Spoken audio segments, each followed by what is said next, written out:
തെക്കൻ റഷ്യയിലെ റോസ്റ്റോവിൽ എണ്ണ ശേഖരണ കേന്ദ്രങ്ങൾ ലക്ഷ്യമാക്കി യുക്രൈൻ്റെ ഡ്രോൺ ആക്രമണം തുടരുന്നു. റോസ്റ്റോവിലെ കമെൻസ്കിയിലുള്ള ഡിപ്പോയിലാണ് തീ പടർന്നത്. ഇവിടെ നിന്ന് 1500 കിലോമീറ്റർ അകലെ കിറോവിലും ആക്രമണം നടന്നു. യുക്രൈൻ അതിർത്തിയോട് ചേർന്നുള്ള പ്രദേശമാണിത്.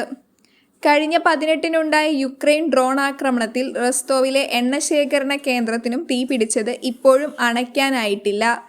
ഈ മാസം ആദ്യം കെമെൻസ്കിയിലെ മറ്റൊരു എണ്ണ ഡിപ്പോയും ആക്രമിക്കപ്പെട്ടു. ആർക്കും പരിക്കില്ലെന്നാണ് റോസ്റ്റോവ് ഗവർണർ അറിയിച്ചത്. മേഖലയിൽ 12 ഡ്രോണുകൾ തകർന്നതായി റഷ്യൻ സൈന്യം അറിയിച്ചു.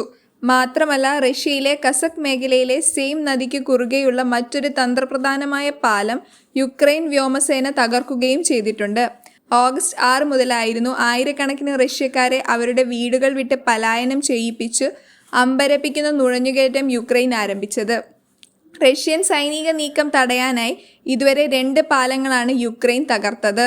റഷ്യയുടെ കസക് മേഖലയിലെ സൈന്യം 1000 ചതുരശ്ര കിലോമീറ്ററിലധികം ഗ്രാമങ്ങൾ കൈവശപ്പെടുത്തുകയും റഷ്യൻ സൈനികരെ പിടികൂടുകയും ചെയ്തു. 2022 ഫെബ്രുവരിയിലെ യുക്രൈൻ അധിനിവേശത്തിനു ശേഷം പുടിൻ്റെ അധികാരത്തിനേറ്റ വലിയ പ്രഹരമാണ് കസക് അധിനിവേശം. 2 വർഷത്തിലേറെയായി തുടരുന്ന റഷ്യ-യുക്രൈൻ യുദ്ധത്തിൽ ശ്രദ്ധേയവും അപ്രതീക്ഷിതവുമായ ചില സംഭവങ്ങളാണ് നടക്കുന്നത്. 245 കിലോമീറ്ററോളം യുക്രൈനുമായി അതിർത്തി പങ്കിടുന്ന റഷ്യൻ മേഖലയിലാണ് കസക്. പല മേഖലകളിൽ നിന്നും യുക്രൈൻ സൈനികർ ഇങ്ങോട്ട് ഇരച്ചു കയറുകയായിരുന്നു. പല യൂണിറ്റുകളിൽ നിന്നായി യുദ്ധപരിചയമുള്ള ധാരാളം യുക്രൈൻ സൈനികർ ഈ മുന്നേറ്റത്തിൽ പങ്കെടുത്തു.